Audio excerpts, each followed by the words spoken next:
everyone, welcome back. Today we're going to show you a little hidden gem within the EqutyMint ecosystem. We have something called the SDK. This is for internal use at places like BlackRock, institutions like JP Morgan that have their own necessity for internal tokenization project with their own mechanisms in place, where they want to further their technology without having to invest millions. Now, in order to get you interested in this video to begin with, we have to show you that of the 50 or so platforms out there, we're the best. And that's a bold statement. What does it mean to be the best?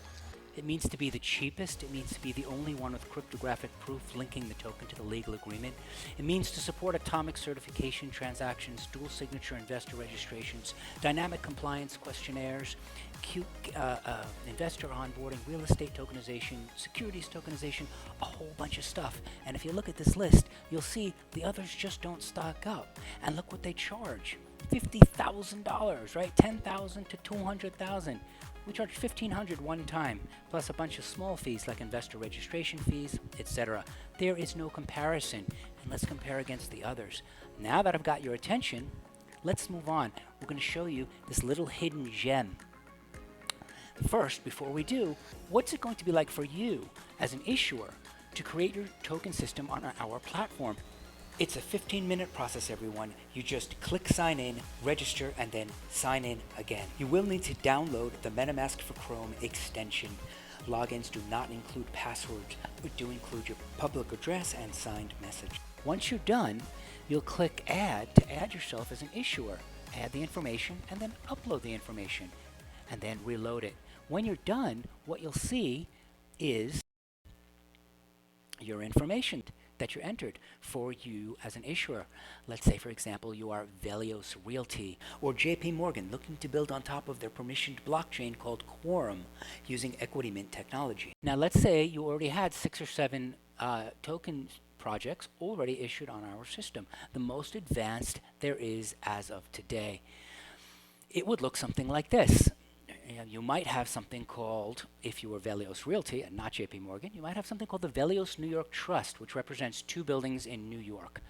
And what does a token system look like? Well, it's qualified by only small amounts of information. All you really need to do is enter this information, and the rest is provided in the admin screen, which is up here, what we call token sale or just token.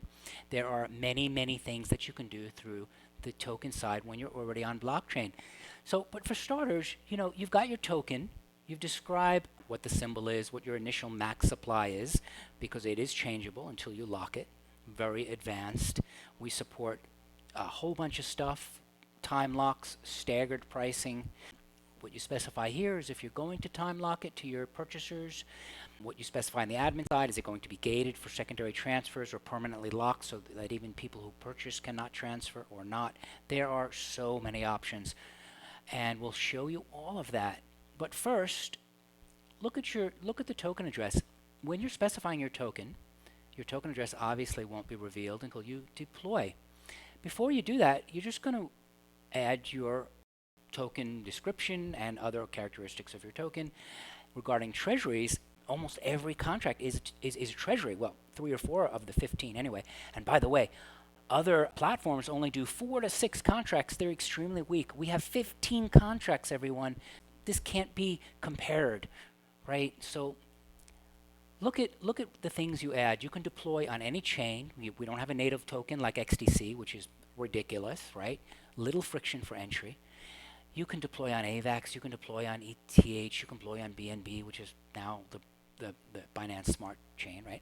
Now, I was specifying the counter asset because we give you guys a liquidity pool too, right? A controlled liquidity pool, meaning prices can be set for min price locks, fees can be set so that on that liquidity pool, they must pay a transfer fee and they cannot make another liquidity pool, not on with the Uniswap standard, for example, on ETH, which means it'll be really hard for somebody to make another liquidity pool and bypass the transfer mechanism. There's so many security features in place here for you. Now, notice where it says Select Document. This is where you choose your subscription agreement directly from your local files. The document is processed entirely within your browser. Nothing is uploaded or stored externally, and its cryptographic hash is automatically embedded into the token's document hash field. Users will sign a self-certification message later, certifying that they read this document based strictly on this hash and usable in court. Out of more than 50 RWA tokenization platforms, we are the only solution with a patent pending process that binds the subscription agreement directly to the token across multiple verifiable metrics. In the next section, we'll walk through exactly how that binding works and why it matters. So you specify what you need to specify, and then once again, you click Upload, and when you're ready, you reload, and it'll look something like this. Now, when you're done, before you're done, there are some things in here that nobody has, such as an auto distribution threshold for the distribution manager. If you have revenue or profits put into your revenue treasury, you can actually distribute a percentage of that automatically and have full accountability. Touch of a button, all your shareholders have a piece of the action. Now, we have something that for sure nobody else has, not in an automated way, which we call the distribution supply basis, which means as you're selling, let's say you've only sold a few, and you're distributing 20% of your revenues. You don't want to give all 20% of those revenues to just a few people, right? So you pick an amount that feels fair, where at least that minimum amount must be sold before they get up to the full amount that you specify in the distribution rev share percent, right? So we're not here to describe all of these things to you today, but it's clearly quite simple. You fill it out, and then you click Deploy. And then, in this case, this project's been completed, and I'm an admin. It's asking me if I want to redo the project, so I say OK. And then you click Auto Deploy, and that's it. It goes through a bunch of stuff for checking. You click this Continue button here, and you move right on to a 6-button process, and you're done. Folks, 6 buttons you press. Phase 1, Phase 2, 3, 4, 5, 6. This is live. You can come into the system and use it today, unlike so many systems that require that you get onboarded, that you get checked out, that you fill out an application. No, everybody's eligible here because you're responsible for your own project and because you link the document to the token. Nobody has this. This is completely self-sovereign, folks, and it's completely yours to do what you want with. So this platform we provide you is so powerful. Now, you're ready to deploy Phase 1. You just click it, Deploy Phase 1, and it's going to tell you got to pay the deploy fee. So if you've got at least 1,000 USDC, you pay the deploy fee of 1,000 USDC. You confirm it. And in this case, I don't have 1,000 USDC, so it's not going to go on to the next transaction without saying, hey, buddy, it's probably going to fail, so don't make the transaction. But if you did make it, as we've shown in other videos, it'll go right to deploy Phase 2 of 6, and then 3, 4, 5, 6, which is all free. You only pay the network fees, which, by the way, on most other platforms could be quite high. On ours, we have some advanced statistical modeling of the prior block, so we know you're not going to pay what the whales pay to make sure their front-running transactions happen, right? You're going to pay $20 to deploy a full 24 kilobyte contract, right? So it's pretty damn amazing. We're not going to confirm it. It's likely to fail. It would revert, and we'd end up being charged a couple of dollars.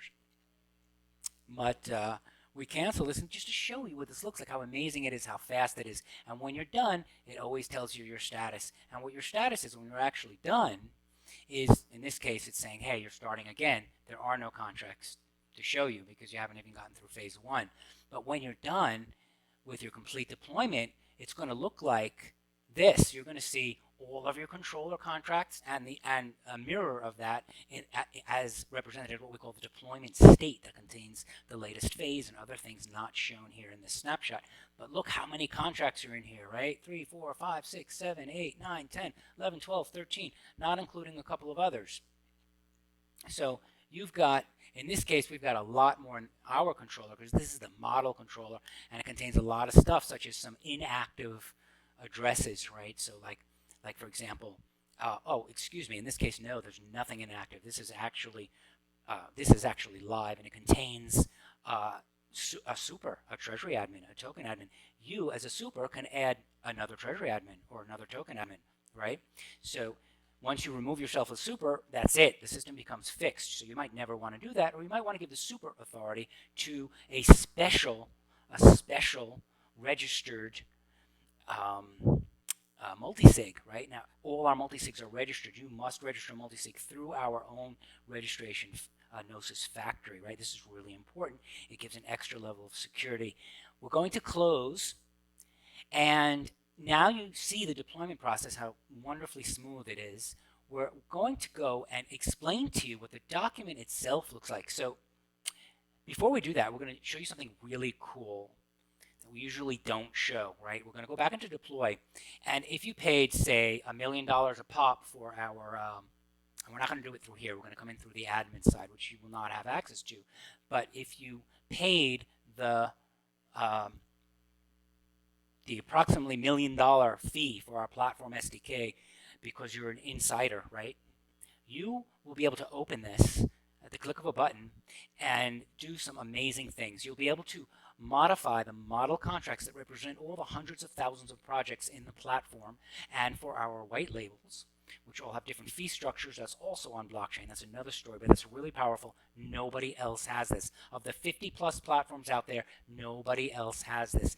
But moving on, again, the SDK has 3 components. This is the most important component about how you actually are able to fetch parameters from existing on-chain contracts and then morph some of those parameters according to the standard model that's in place if there's any dependencies on earlier contracts, because everything is ordered from controller right up to the platform, right up through the controller factory, which contains our white label instances and all sorts of data and statistics on each of those instances. So let's move on. We've already got a brand new controller, a fee manager, and a token content manager that's actually hashed the latest version of the assertion of a hash of what we assert the document is that's stored at this domain. And we act as platform registrar to certify that the domain did in fact at this point in time contain the document specified, right? There's a whole document trail. Nobody does that. If we were to bring in this data of our last deployment, we just fetch the parameters. You can see we've got the EqutyMint subscription V1 here. We're going to have to upload a V2. We're going to show you what that looks like in a minute. That's because V1 doesn't have the token address because we haven't deployed the new token yet. We're going to do that before your eyes right here through the SDK, through the EqutyMint platform SDK. So here's the issue token time lock. This was just deployed here, March 17th, 7:16 p.m., and we just moved it into the model. Now we're going to deploy the token itself, the new version of the token. Too bad, because we really loved this address ending in DC with my favorite number 88 as it's starting. Well, 88 is a lot of people's favorite number.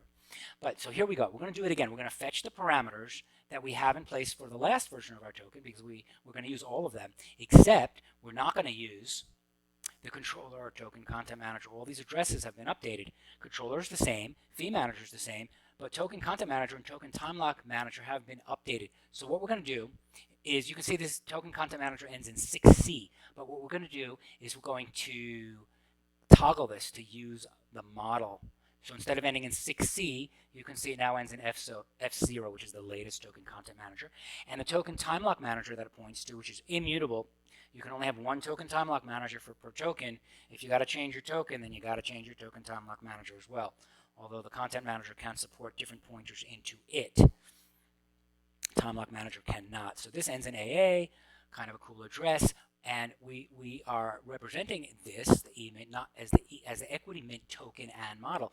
Pretty much is what it says it is. It's the official token for the EqutyMint platform, but it's also the model that serves for all the hundreds of thousands of projects coming in under EqutyMint.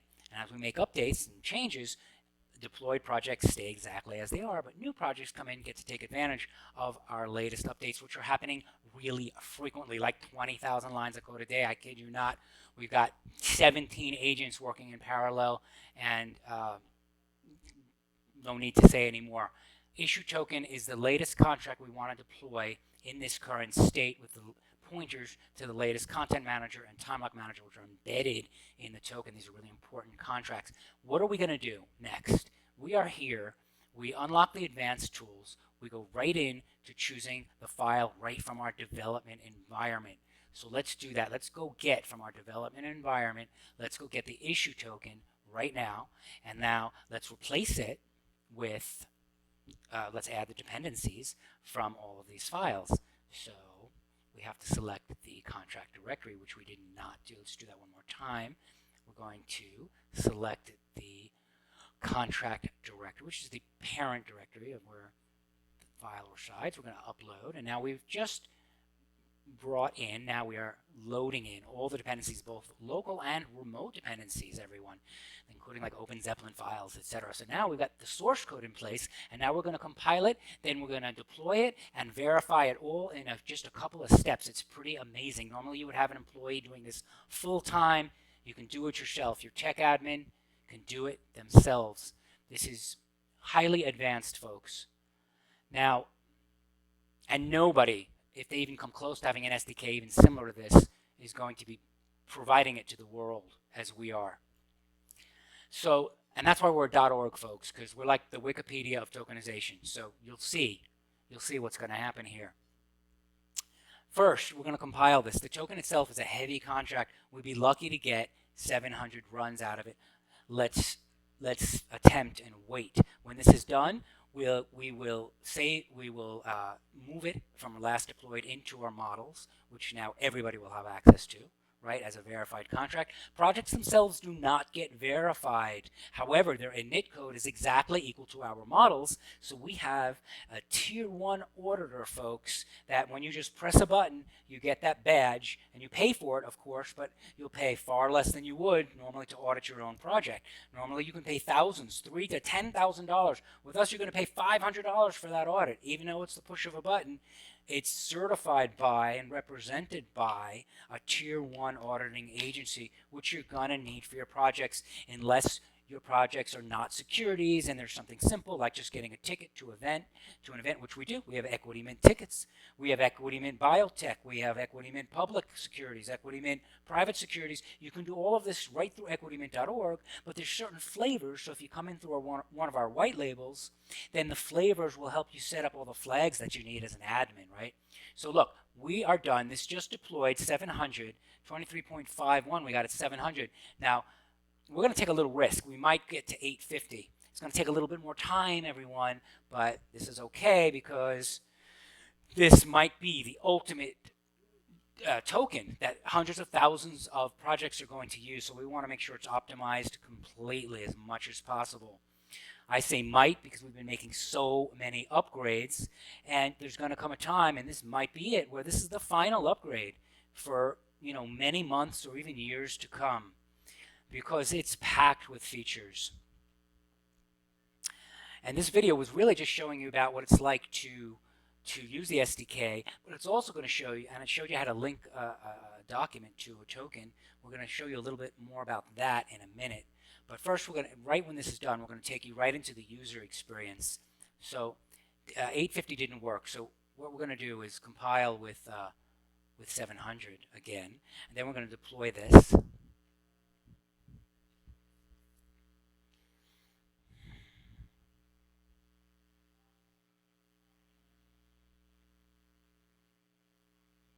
And then we're going to get right into the user experience again.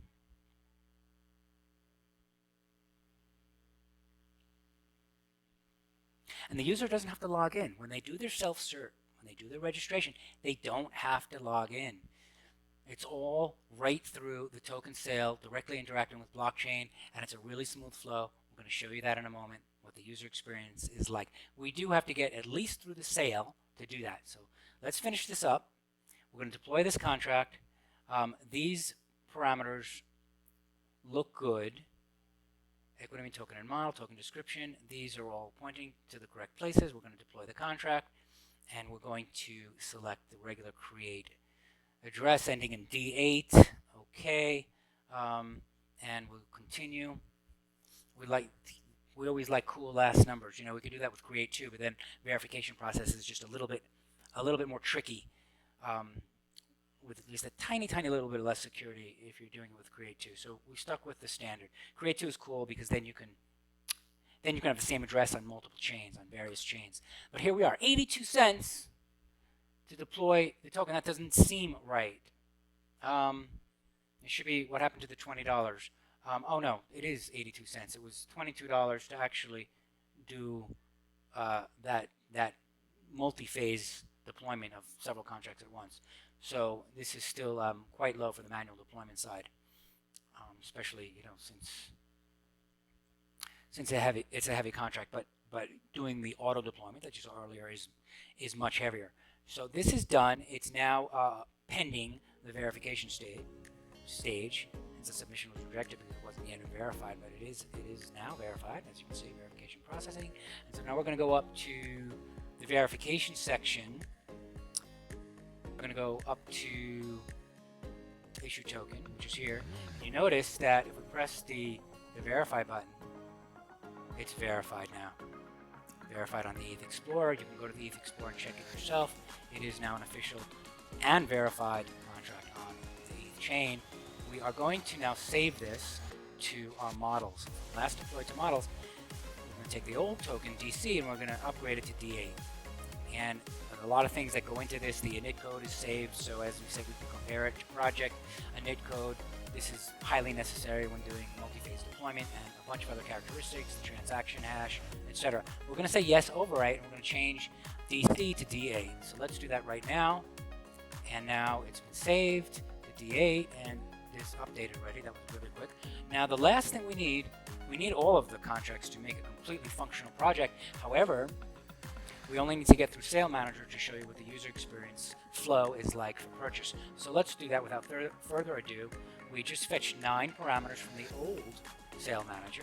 That's also verified, because what we want for our purpose for the actual EqutyMint project is we want a purchase price of $221 to start. We have other characteristics. Some of these are fixed. We have as our stablecoin itself, that comes as a reference pointer directly to the token itself, but we need these addresses for ETH. These are fixed, and now we have to update who we're pointing to. Our fee manager address doesn't change. Issue token does change from DC, so we're going to say click this, watch this. DC is going to change, and see how it changed to D8.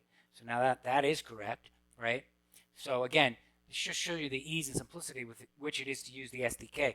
We're going to move here. We're going to erase the existing source code, and we're going to choose once again got to go back into contracts core. Oh wait, there's a whole bunch of crap happening here. Okay, so we're going to go into core, and we're going to go into issue token sale manager, and we're going to add replace and fetch dependencies.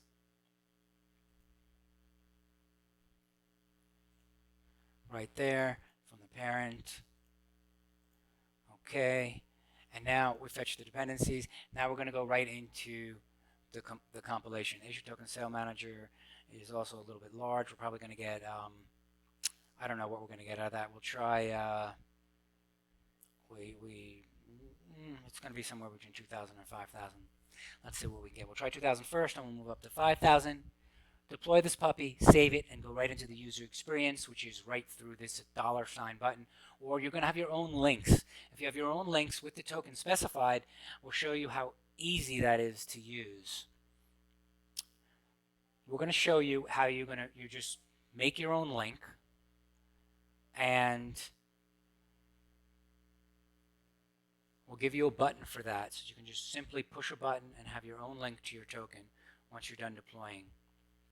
And we showed you what the view looked like before, that view button, right? So you can always go in, view your tokens, copy it, and make the link that you're going to give to everybody for the purchase experience. So 2,000 did not work, oddly. Let's try 1,000, and then we'll go up to 1,500 from there, if we can. All of these contracts have become quite bloated since we've added so many features, and hence that's why they've expanded, right? When you talk about a system with 15 contracts versus only 4, you know you're getting a lot of features, right? That's the point of this.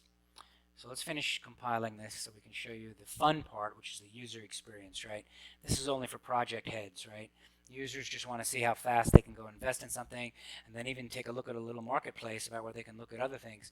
You can even see private projects through our platform because it's all gated, right? You look at a private project, but you haven't been authorized by a referrer, you won't be able to buy that project. So this is not even taking 1,000. Wow. Okay. So let's try, because didn't seem that packed. We'll try 850 and then we'll go to 700. We really want to maximize here because again, we feel strongly this is going to be the production environment for quite some time to come. So let's finish this up. You can always scroll ahead to the user experience if it's a little boring to you and you're not one of those people working in-house at an institution who might be interested in something like this, and you just want to get your project out there to the world as quickly as possible. You can just move right ahead to the user experience. We'll try and put a link in the YouTube video when it comes out so that you can scroll ahead quickly to that section.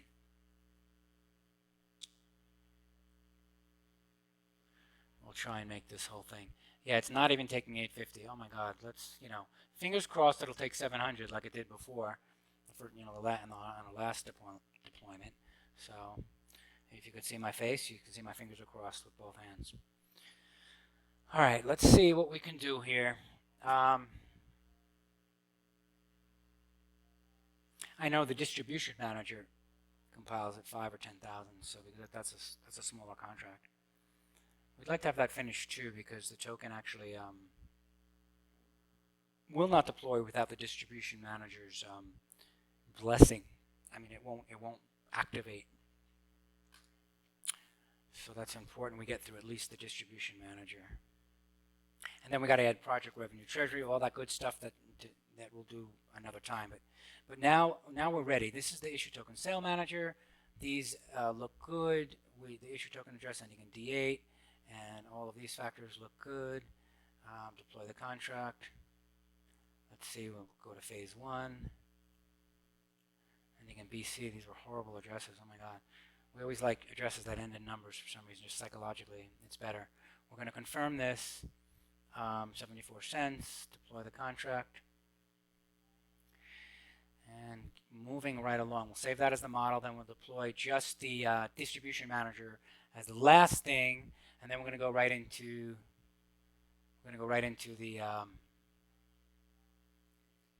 the user experience. So select token sale manager here, just waiting for it to deploy. Now copy, wait, here we go, ending in BC. We're just waiting for it to get verified. Still not verified yet. So just wait till it gets verified, and then we'll change the last deployed as the model. As soon as it's the model, the world has access to it. So right now we're going to make it the model, and now the world will be able to use it. Literally, right now, we are live. So now you can use our sale once we do this. And there's a lot of new features in our sale manager, including supporting actual token purchase fees. If you have the right compliance-wise to receive a piece of every purchase that comes in. Not sure why you would want to do that, but perhaps you have a partner who doesn't own any piece of your project, but you've agreed to give him a piece of the sales because he is a sales rep. And not just a piece in USDC, which you can do, by the way, but in our affiliate fee structure, it's amazing. But you can also add a different asset, meaning the token itself. You can actually give them a piece of the tokens that are secured during the purchase, up to hundreds of people if you really wanted to. Most ideally, the fee structure supports 3 or 4, either sibling fees, child fees, parent fees. It's an absolutely amazing arrangement, known mathematically as a forest of trees. So now we've got this. So wait, did we do this yet? It didn't. I'm talking so much I don't even know. It didn't. But let's do this. Save it as the model. Now this is again with the init code and everything. Yes, overwrite and save to server. Okay, now it's been saved. I think what we're waiting for is the verification. Now it's saved. They're both BC, and this is what we were waiting for. Oh, we just copied that. Now it's saved. Let us just do one more. Let us just do the distribution manager now. And again, we fetch the last parameters from the last deployment. We use the model, and now we scroll down and we erase the last source code. We fetch the next source code, and let's get that. Oh, we don't. That fetched it from blockchain. So let me just erase that again.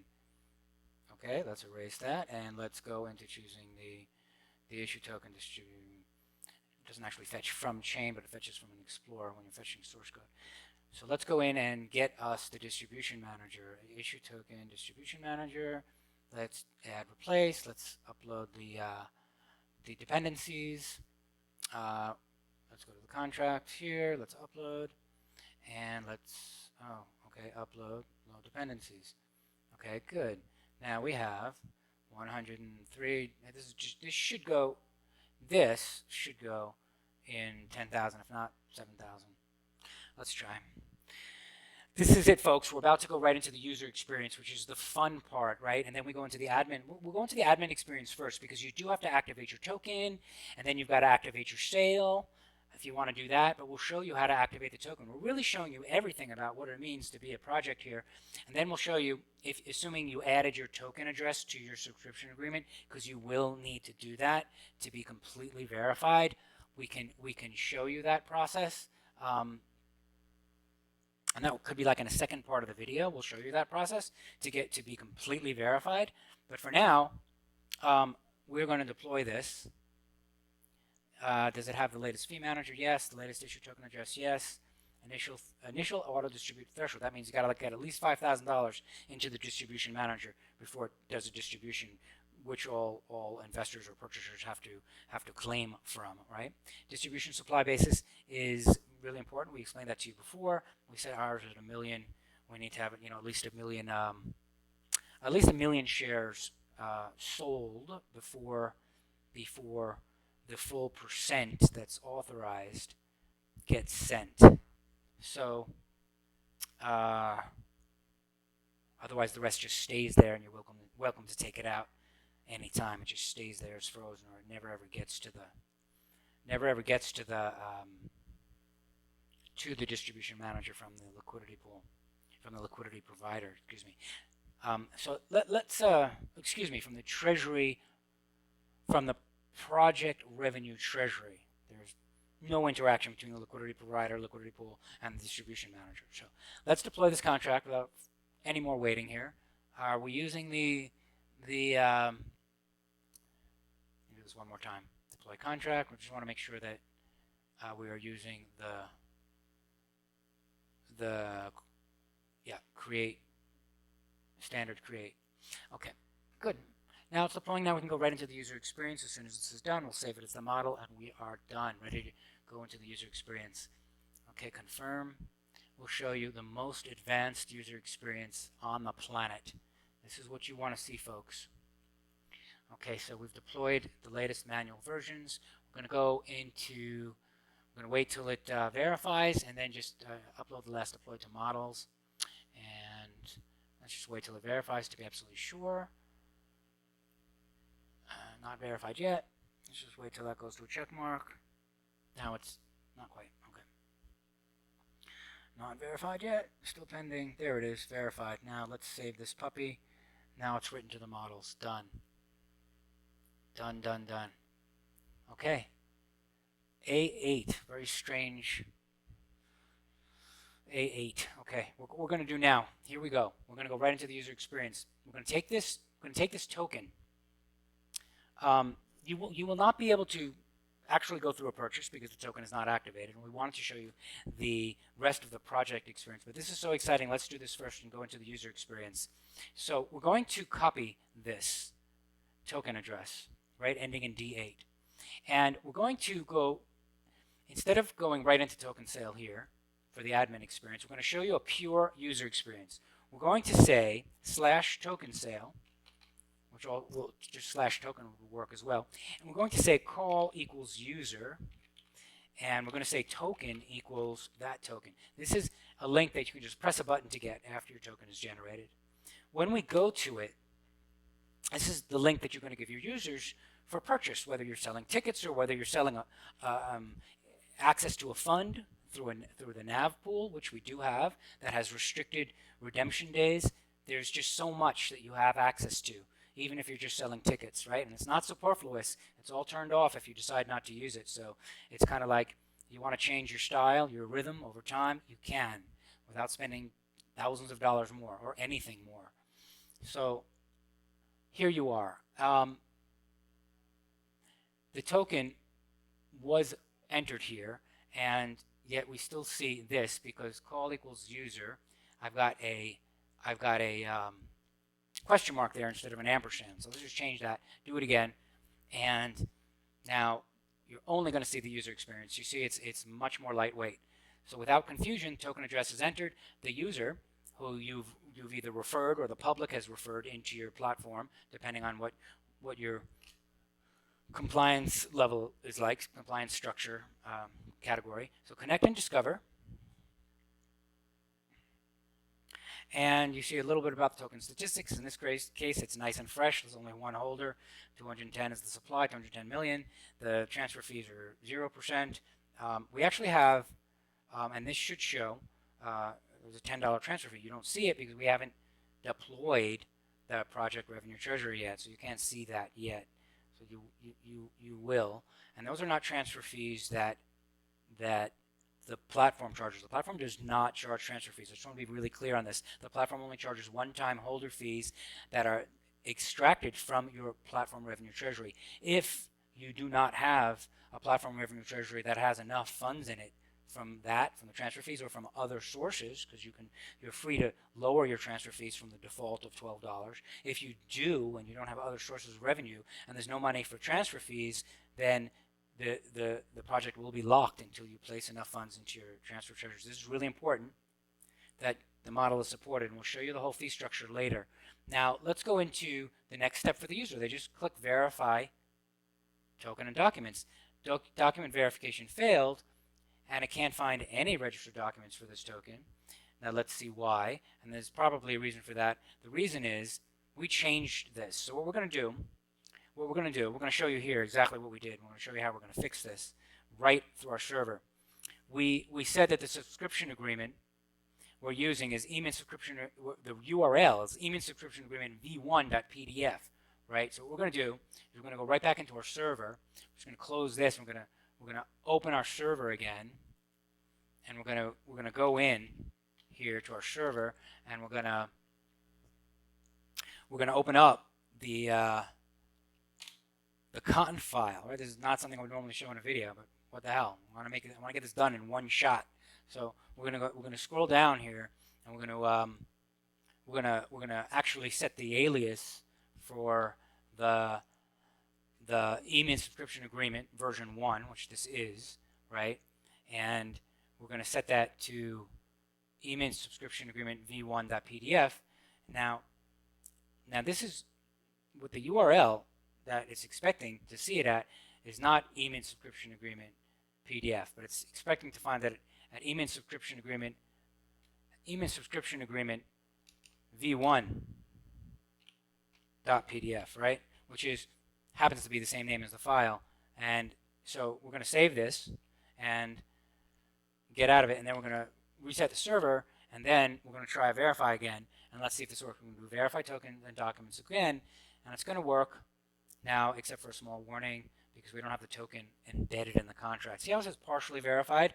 It would say fully verified with a check mark if you do part 2 of this. And part 2 of this is that you actually change your document again and upload it to the same domain, same path or a different path.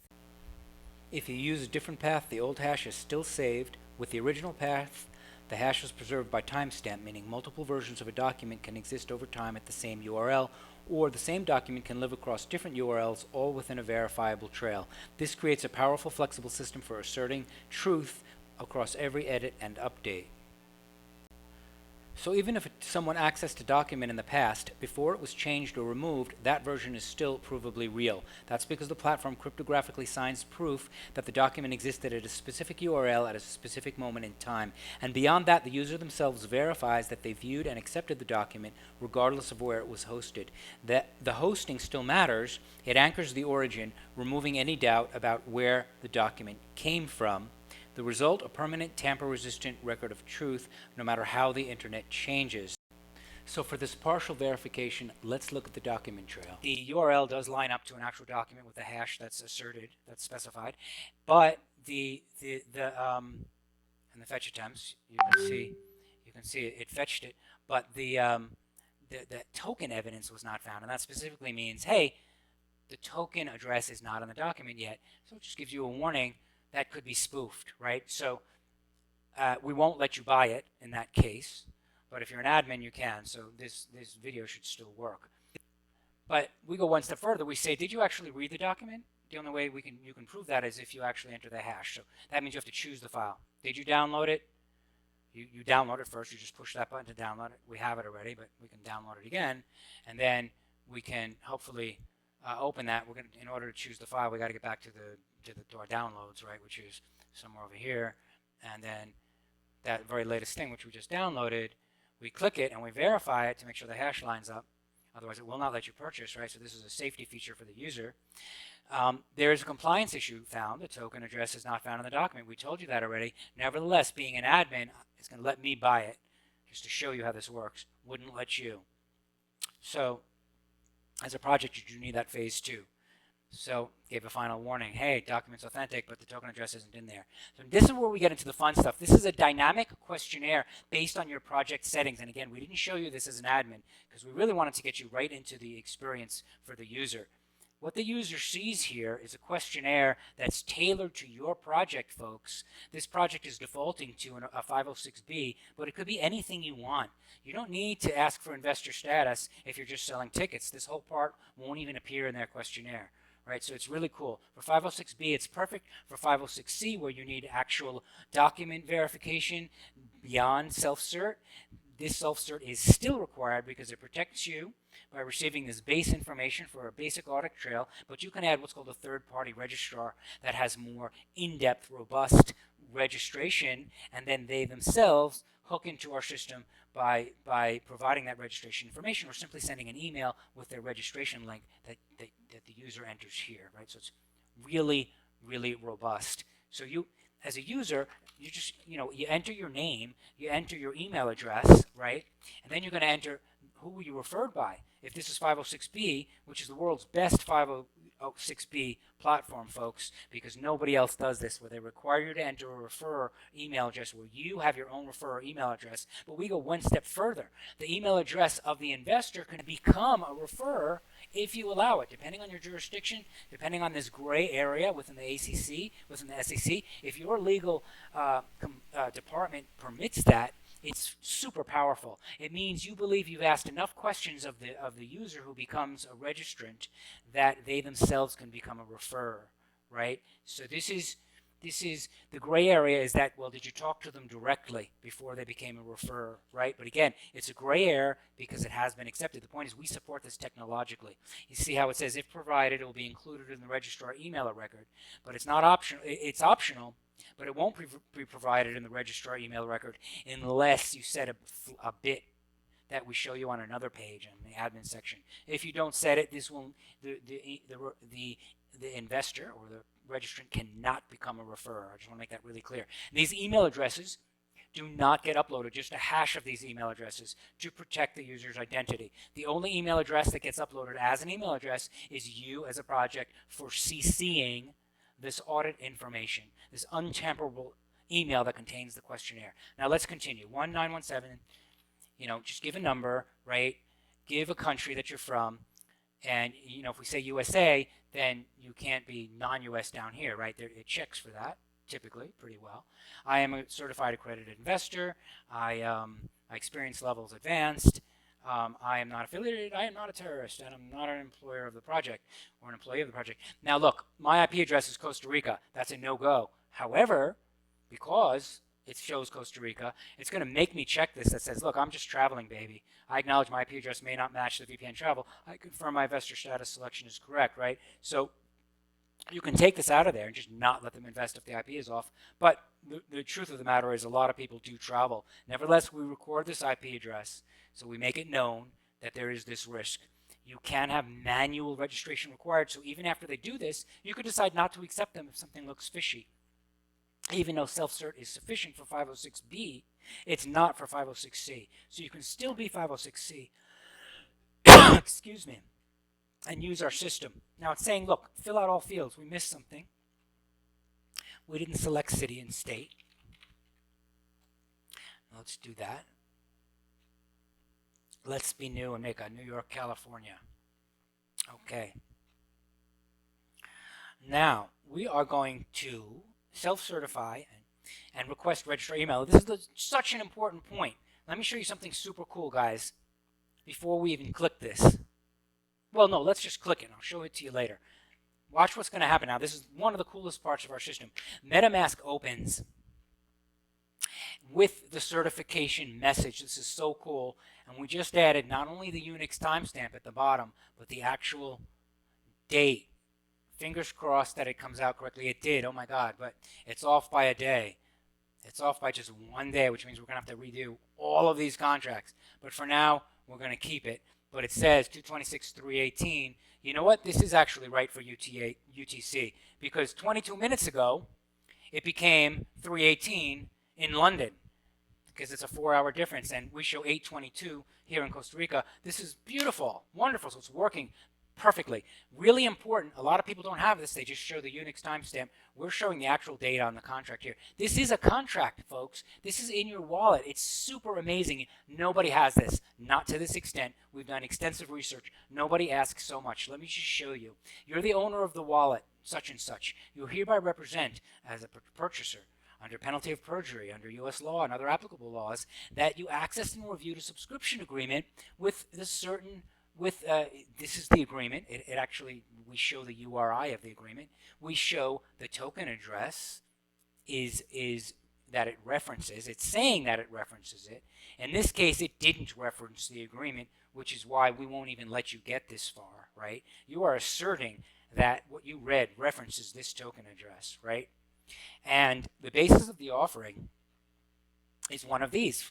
It's either a non-security or it's 506B, 506C, Reg S, you're a non-U.S. citizen, crowdfunded through a crowdfunded portal or through us when we get our broker-dealer partner, or a registered offering, offered and registered with the SEC as a registered offering like a fund, right?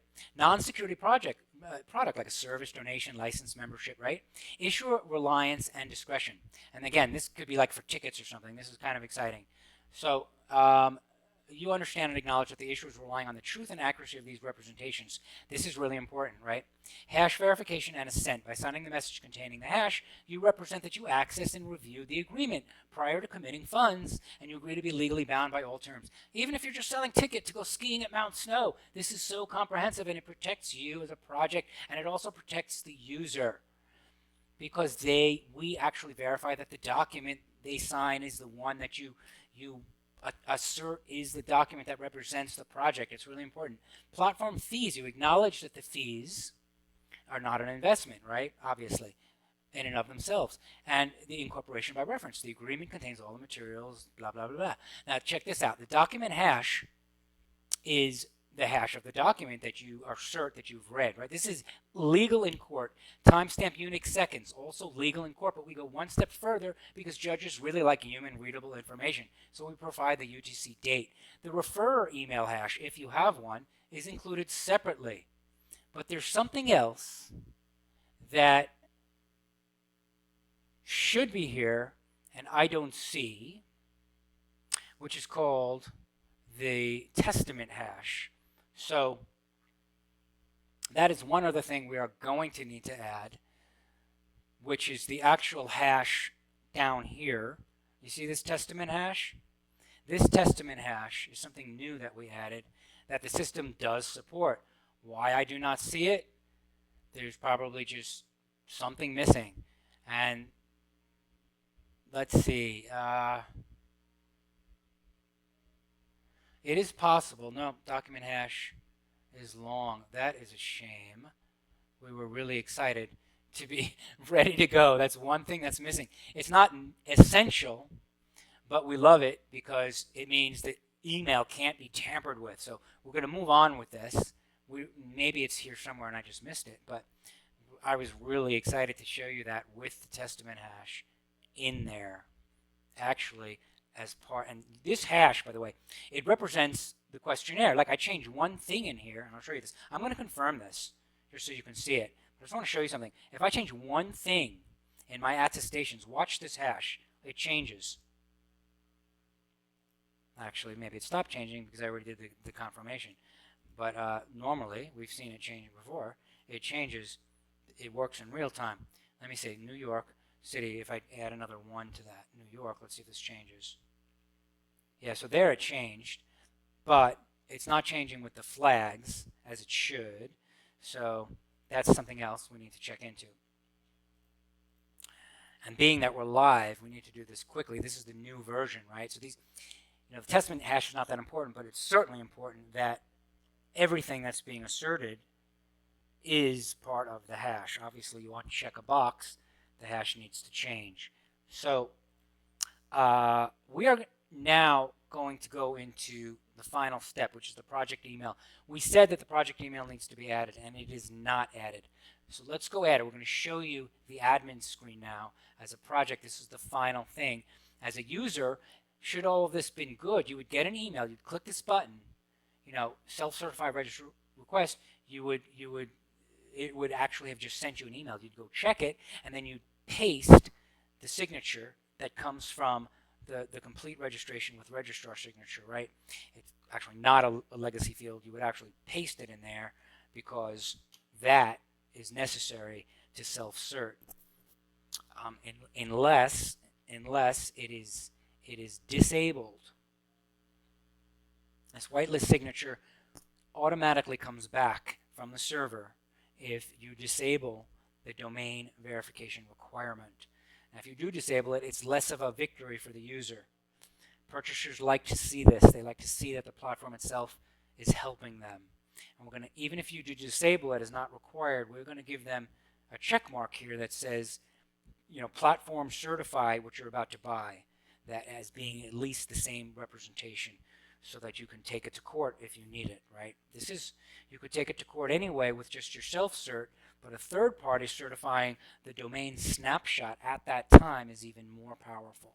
We act as that third party as a platform. So now, you would complete the registration with some pasted signature, right? And that's not going to work because it sees the format's not correct for the whitelist signature. So we have gotten very far today. All we want to do is show you now. We're going to copy this link. Actually, we're going to go back to this, and we're just going to.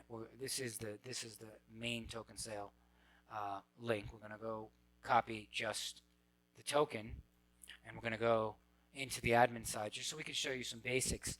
There's a couple of things you need to set up with your project now that it's done before you give the link to people to buy. You need to enter your token address not as a user again, but as an admin.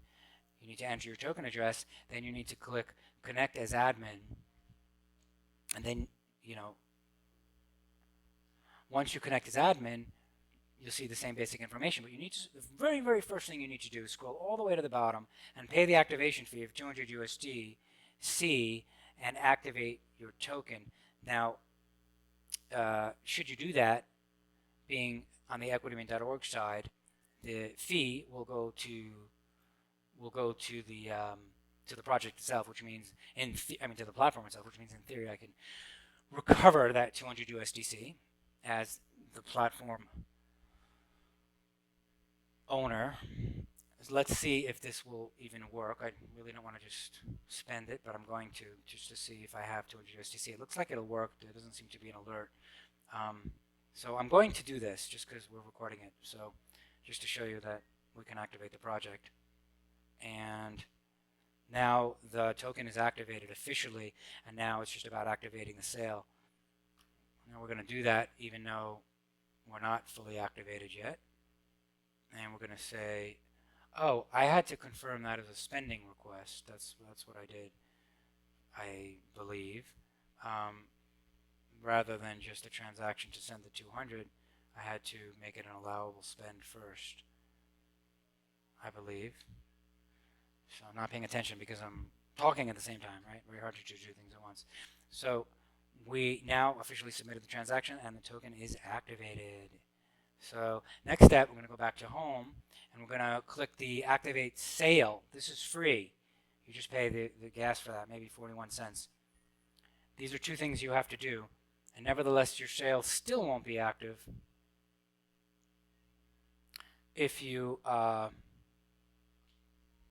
activate the sale if you don't upload your email address, which is what you're going to need to do as a project, so you can get the CC audit emails whenever a user registers with that questionnaire, right? You need to get that.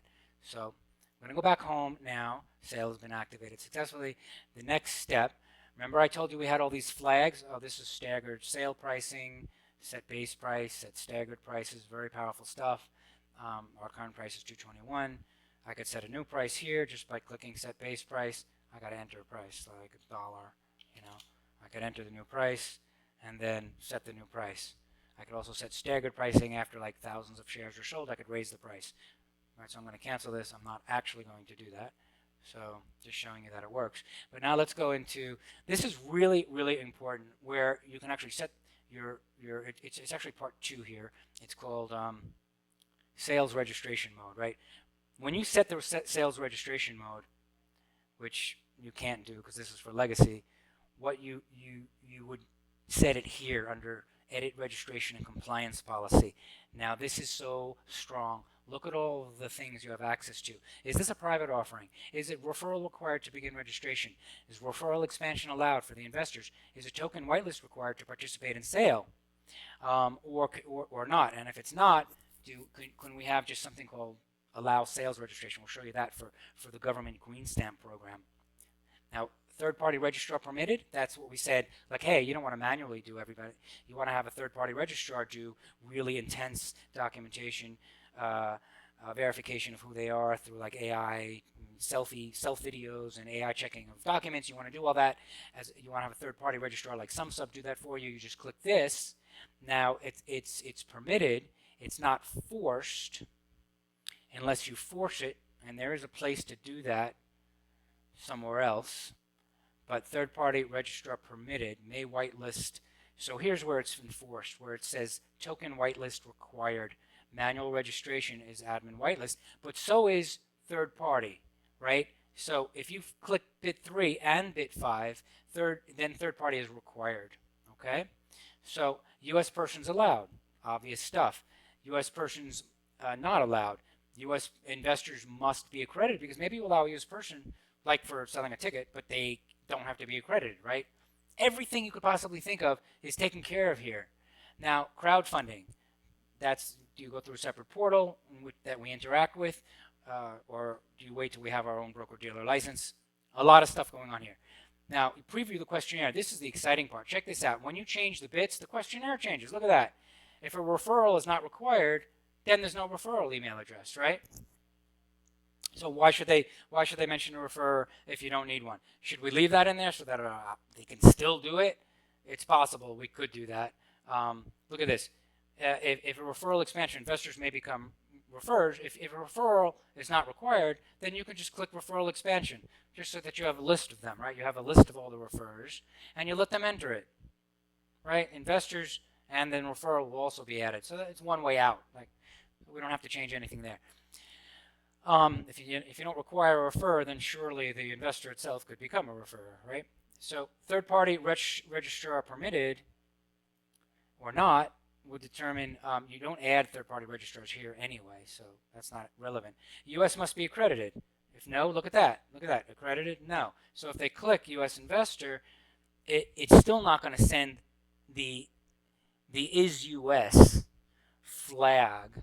Actually, it might. We might still send the is U.S. We have an is U.S. flag, and whether that means they're investors or not, I mean they're accredited or not, is up to you, depending on what your settings demand, right? So that's really important.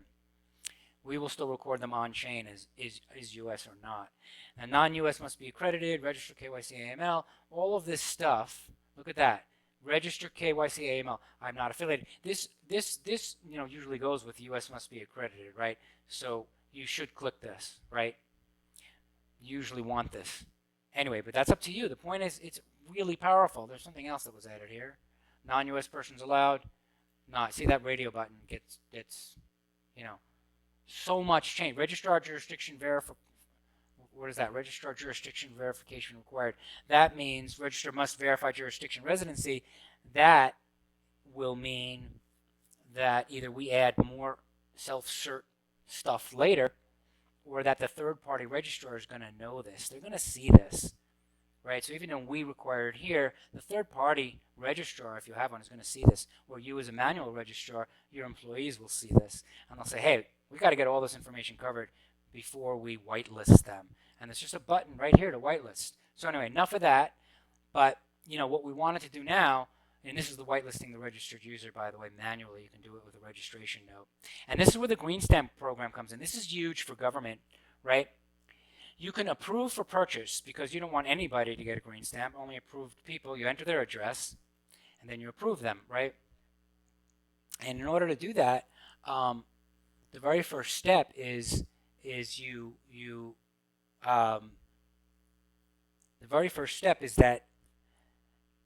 that they are going to self-search, and then you as a government employee is either going to approve them or not. If you approve them, that means you're either approving them to purchase green stamps, or if they're free, you can do what's called an admin withdrawal through this button up here. Through this, oh, is it up here? Yeah, through this swap and transfer right here. If we enter the token address, you can just do a swap and transfer right here. You're going to do an admin withdrawal, which only an admin has access to send those green stamps to the participant, and they can only use them at select stores that you added over here on the admin side. We're connected already. Only on the admin side that you added through register user. The only user you're going to register is the tractor store, if they're green stamps to buy tractors, or are the grocery stores that don't sell liquor, right? There's many of them, right? And if they do sell liquor, they're not going to sell liquor to you if you used your green stamp to buy the goods, right? This is an amazing thing. And it's an amazing thing to be able to provide green stamps that are controllable. So let's move on for here. You will set the safe approval and then enable the reason you can't do this now is because manual sale approval required, which is only for the green stamp program, is not checked. Let's do that right now. Let's check bit, do we have a bit 24? Here it is, bit 24, and set the project policy flags to include that. This is going to change the flag structure here. Now, if we do that and we set it, then we're changing the default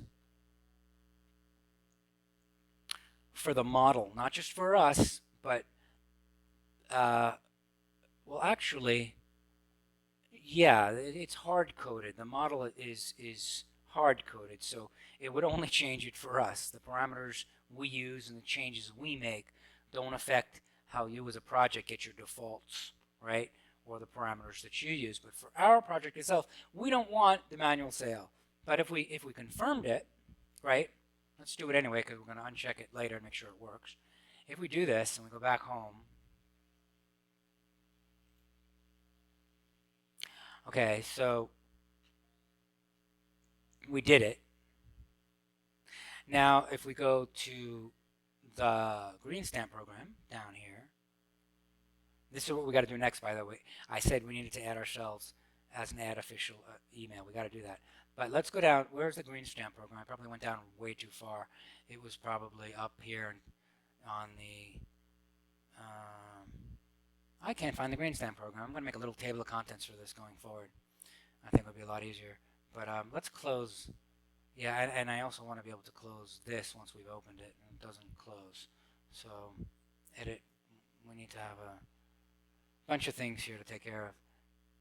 We need to be able to close toggle that. But anyway, after this, register. Here's the green stamp program that I keep overlooking. If we close it and open it again, did it renew? No, we'd have to come in again into the we'd have to come in again into admin. So we type that. We can say connect as admin again. Let's see if it refreshes the state of this or not. Yes, it did. So set sale approval is now possible if you enter in the correct user address and you set sale approval. This is actually a smart contract address, but it could also be a multi-sig, so that's why it's allowing it. But the point is, now this user, which happens to be the token, would be approved to purchase. If the token had the ability to purchase through the sale, it would. be able to. So if it were like an EOA, a regular user. So it's 2 cents to do this. We're going to cancel it.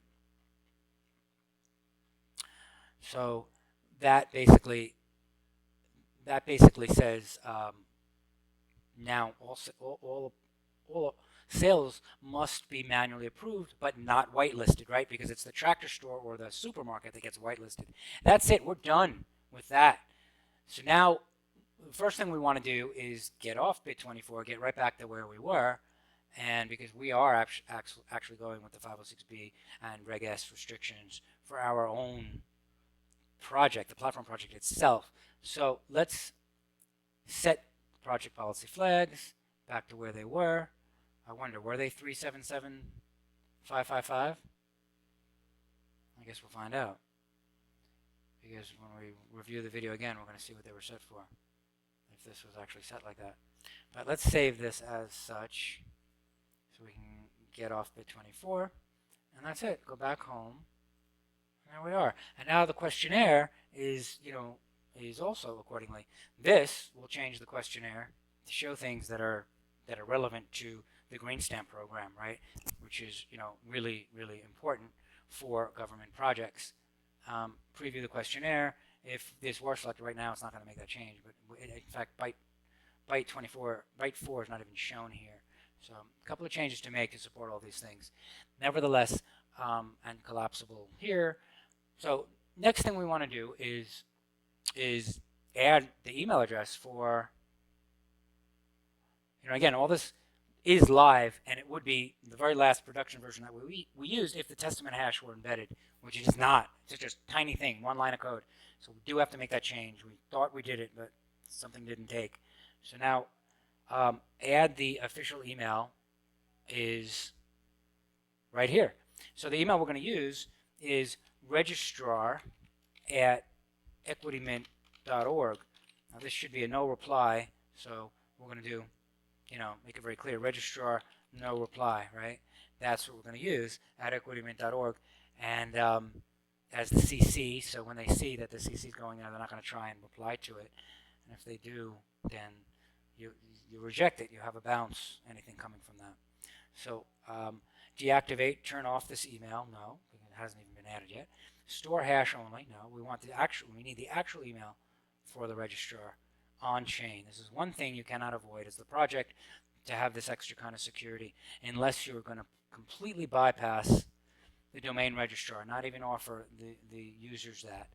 Domain registrar, again, just has one purpose, which is to verify the email of the user. That's essential for you guys, but also to verify that the domain, the path, the URL, the doc URL, actually contained the document specified by the hash code, period, at a certain time, at a certain point in time.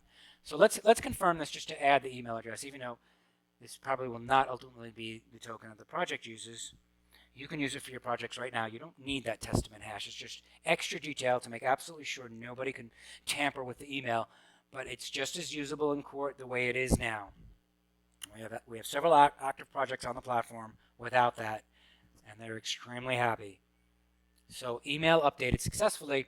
Now in theory this would change. We can go back onto the regular user side. In theory this would change the self-certify, where we see that up here we saw earlier. It seems to have disappeared because we clicked that. But self-certify would in theory change that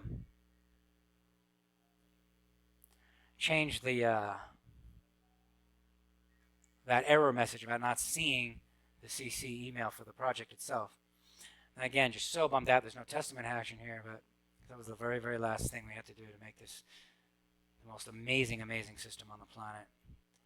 Now, document hash, timestamp. So yeah, above refer email hash, where it says chain ETH, it says testament hash. And where the hell is it? Okay. All right. So confirm. And yeah, so step 3 is still not engaging either. So a couple little things with this latest production version to take us home. I think we've accomplished a lot. So thank you all for watching. And stay tuned, only more great things coming. We are going to be hosting weekly fireside chats where you'll get an opportunity to talk with me, see elements of the platform, and if you've watched this video, you will already have come quite a long way in seeing the power of the platform.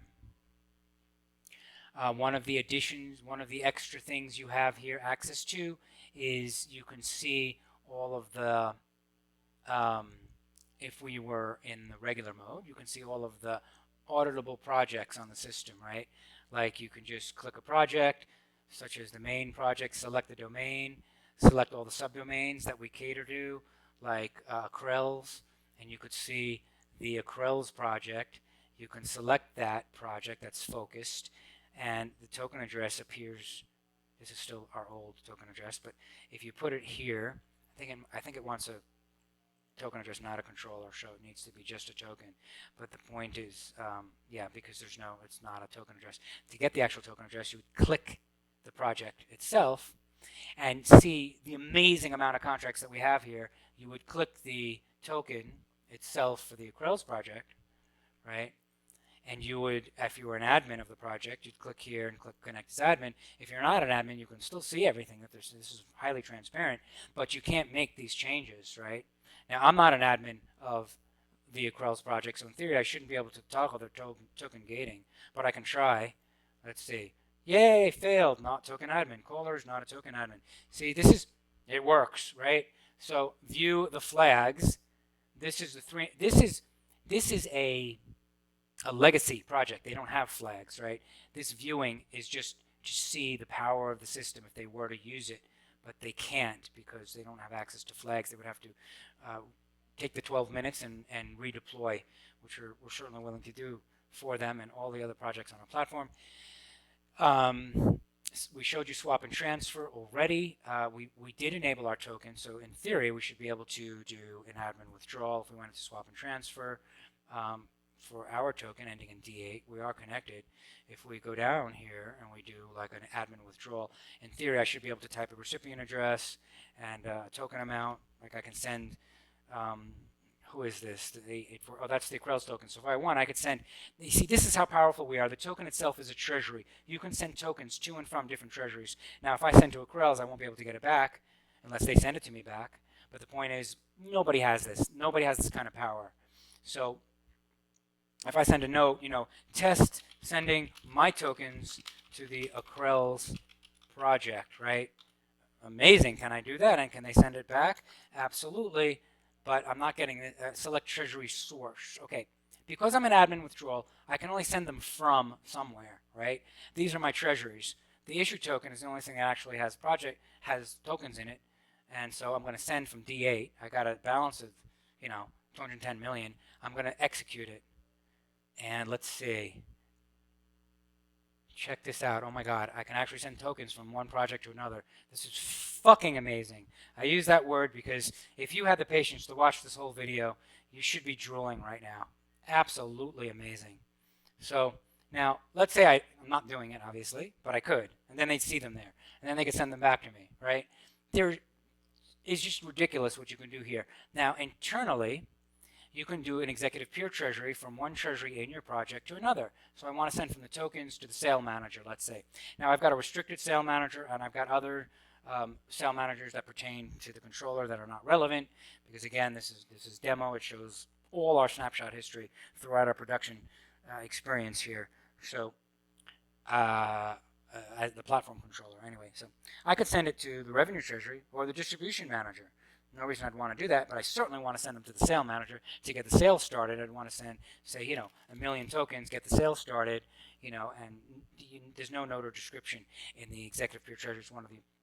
It's probably the only thing that I know of right now that's missing. It would be nice for internal transfers to also have accountability there, but we only require that accountability for external transfers because obviously that's more dangerous. You have to explain, why did you just send tokens outside of your ecosystem, right? So executive peer treasury transfer, if I go do this, it's done. I hope after such a long video I'm actually recording my voice. Does it come out? Yes, testing 2, 3, 4. It's kind of weak, but at least it's something. All right. So I can confirm this, and now I'd be sending 1 million into our sale manager to be ready for the sale. but I'm not. In fact, you know what? I'm going to send 10,000, so if and when I decide to test this, there'll be 10,000 in there. But actually, you know what? I'll send 10. I don't want to have any issues just in case somebody manages to be able to purchase our token. So it'll only be 10 tokens. So I'll send 10, and I'm going to make it 100. 10 is kind of stupid. I'll make it 100, and processing. Oh, because I didn't answer it. Did it come back up again as a second transaction? Yes, it's number 2, so that's good. 2 of 2 is what I want to send, not 1. 1 I need to reject.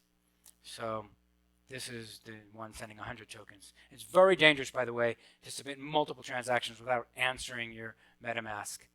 And this is not good. Why it still shows 1 of 2. This is very, very bad. So I don't even know what the hell I just submitted. Why does it show it again? Reject all. So you know what I'm going to do? I'm going to definitely reject all now because I clicked confirm and it's still, spewing shit. So what's great is I could see what my balance is here. Treasury balance 210 million. If I change from issue token to sale manager and back to issue token again, it still says 210 million. So it definitely didn't take. And so if I select the recipient as the sale manager, assuming this is not my restricted sale manager, I think this is my actual sale manager. Is it? I don't even know. How do I check for my actual sale manager? I can go here. I can go into, oh, no, not here. I want to go back into EqutyMint. So let's just go back to EqutyMint. And I can go into my admin screen, and I could show my actual sales manager. Come on. Let's go. You can do it. Now, only at the last second here do I get this kind of delay. I'm in Costa Rica, lots of problems with the internet. Open deployer. I'm not even going to open the deployer. I want to show you this is a really powerful admin screen for just like taking care of like team management. If I did require admins, or if I did require not that the public could enter, but only when someone emails, the only people who email me could enter EqutyMint or actually could register into EqutyMint. I can just set that right here under not team management because this is only for admins, but under another section called another section. Where the hell is that other section? It's hard to remember everything in such a huge system, but maybe under settings? No. Under team management, it has to be there. This is for sub-teams. This is for, you know what? It's got to be here. I don't know why it's only showing the team members. Add edit database providers. That's very important in and of itself. But there is a whole thing for, it's in company settings. You see? I'm losing it. Right here in company management is really interesting settings. You can set the device key. If in our case, since we allow people to use our own settings, in the case of where you're a company that's licensing ourselves as a subdomain licensing, and you want the data to reside on your own, like Google Cloud servers, you would not set the device key, but you would set it manually on each person's desktop, or you could set it here, and you would set your own. You would set your own password to accept your own decrypted device key and a password with encrypted password to access your Google Cloud that not even we would have access to. Right? This is an important strength of our centralized system. Remember, EqutyMint is built on a system that took us 10 years to build, right? There's a lot of stuff going on here. This is the centralized system that could be used inside municipalities. There's so much going on here. The fee structures we talked to you about earlier is in here too. Like if we get treasury configs, we didn't even show you fee structures, how each domain corresponds to a fee structure. This is somewhat what that looks like. The fee structures, there's a deploy fee, and it can be either percent or absolute. There's activation fee, sales reg, purchase fee, holder fees. You can add all of these same fees. You can mirror them or compound them with your own project. There's a lot going on. So on the admin dashboard, all I came in here to do is say, hey, what the hell is my sale manager? And the sale manager is somewhere, not in the correct order, like it should be displayed here. But the sale manager is token sale. Okay, there it is. And it ends in BC, confirmed BC as the sale manager. Okay, so we go back into token sale, and BC is what should be selected. So that's where we want to send the 100 tokens to. So we're going to do that. No note, 100 tokens, got to actually type in 100 tokens. Executive peer-to-treasury transfer. This is a good place to leave you. After we do this, we want to go back to peer-to-peer transfer just to show you that I could send tokens to anyone. And so watch, I'm gonna send them the 100 tokens to the sale manager. I'm gonna go back home, and now I'm also gonna send tokens to me. I'm gonna send 100 tokens to me in regular peer-to-peer transfer, and I'm gonna have to pay a $10 transfer fee to do that. So if I say I want to send tokens to me, the others were exempt. The admin transfer was exempt because it went to a sale contract, not to somebody remote. The admin withdrawal went to a sale contract. But now if I want to send them to me, well, it's like, hey, you got to pay a transaction fee. If you sign one permit to approve USD, then the other transfer executes automatically. So it's basically saying approve a lot more. You know what? You have 0 EqutyMint, but trying to send 100. Now, why? The recipient, because it's trying to send it from my address, which makes sense. I can only do it as an executive peer treasury to do it from the token contract, obviously. So let's do that, and we should still have to pay a $10 fee. So if the source treasury is the issue token and the recipient is not a treasury, it's not even letting me make the recipient, because it would be an admin withdrawal, excuse me. So, issue token, recipient address now is not going to be a special smart contract system, but it's going to be just some random guy outside the system. So let's do it, and it's going to impose the fee, which was probably $10, but it's going to probably it might show as 0 because we didn't set the project revenue treasury yet. So actually, it's not going to impose that fee. But normally it would. There'd be a little pop-up here that says, do you approve $10 or approve $1 million, so that you only have to do that approval once. And then it would say, you will pay $10 and you will be sending 100 tokens to this person, right? So it's not doing it, but I am going to send 100 tokens. And actually it says test sending my tokens to the Aquarels project, which I'm not really do, but it just says test sending 100 tokens to private wallet. Just say to self before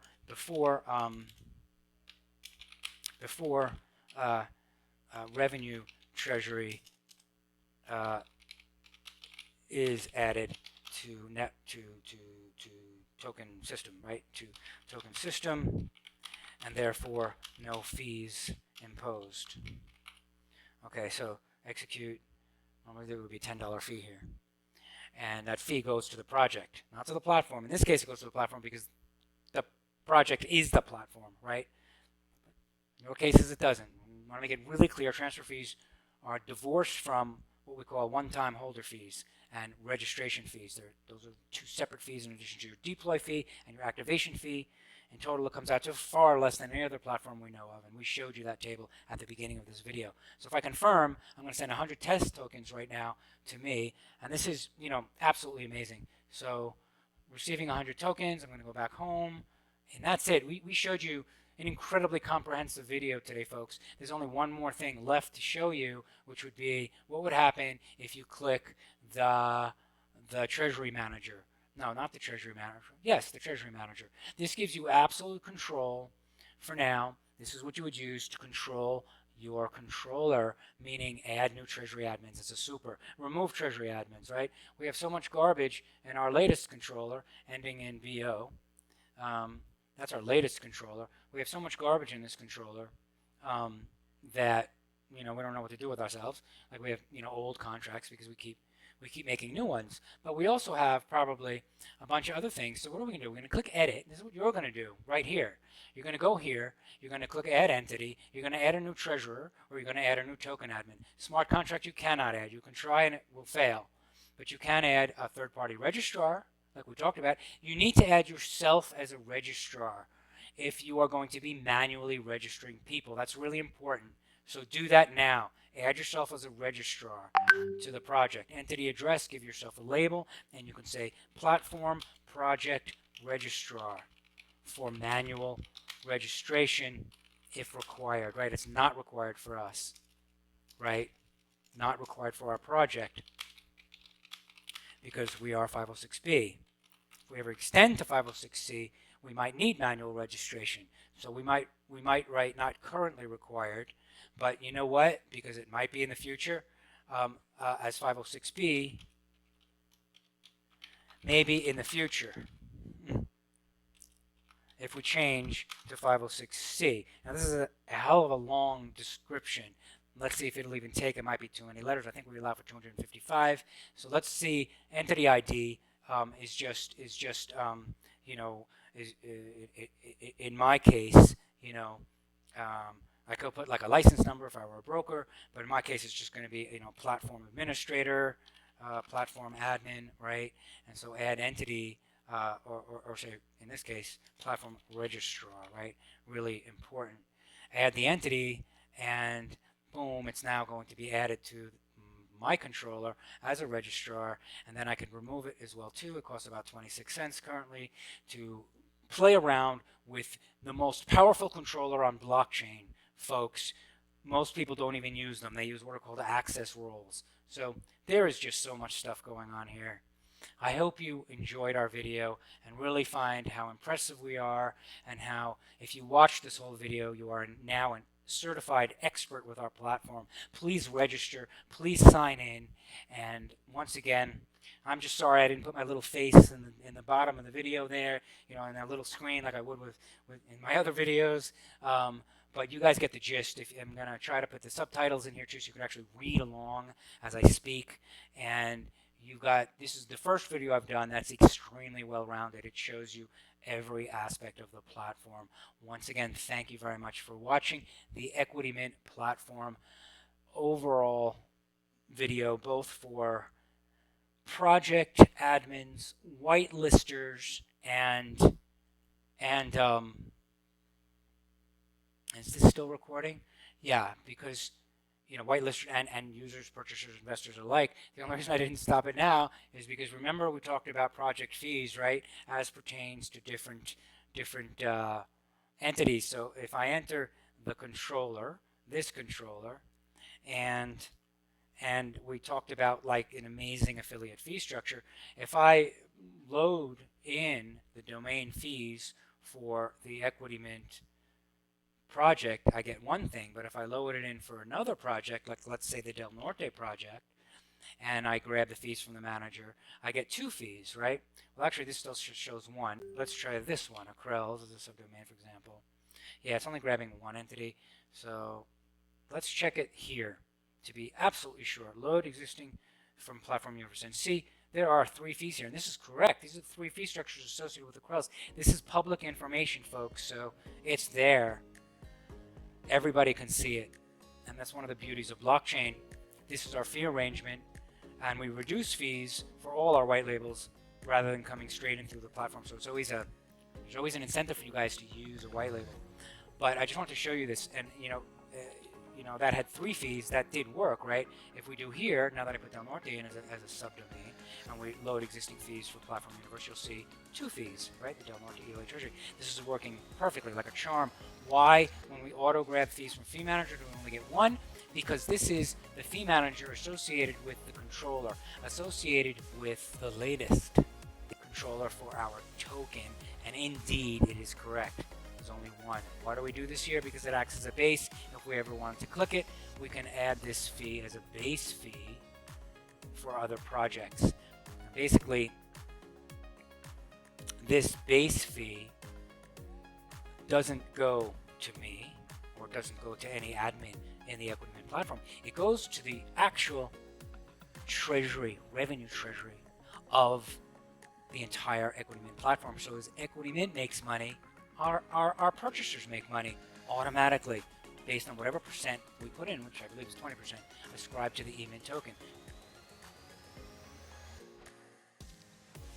You can see so much power going on here that I don't even know what to do with myself. I hope you guys appreciate this beyond a shadow of a doubt as being the very, very best platform you could select in doing your issuance, whether it's tickets, whether you are a serious hedge fund managing millions of dollars that requires redemption periods, whether you're a simple SPV, whether you're a private equity shopping mall that has non-transferable tokens going to just 10 or 20 investors, right?